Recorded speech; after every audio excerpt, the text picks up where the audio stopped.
কোরআন আমাদের সামনে আল্লাহ রাব্বুল আলামিন নাজিল করেছেন।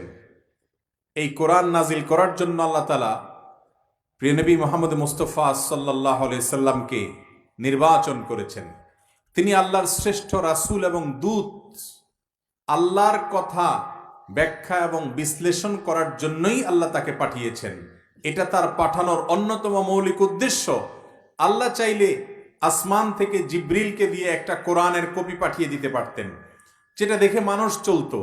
এবং মক্কার মুশরিকরা অনেক সময় বলতো, লাউলা নুজ্জিলাল কোরআন জুমলাতাম ওয়াহিদা, কোরআন একসঙ্গে কেন নাজিল হয় না? কোরআন একটু একটু করে নাজিল হয়েছে। 23 বছর ধরে নাজিল হয়েছে। কত বছর ধরে নাজিল হয়েছে? 23 বছর ধরে। নবী করিম সাল্লাল্লাহু আলাইহি সাল্লাম নবুয়ত প্রাপ্তি যখন ঘটেছে মক্কায়, তারপর থেকে তার ওয়াফাতের আগ পর্যন্ত একটু একটু করে আল্লাহ কোরআন নাজিল করেছেন। একটু একটু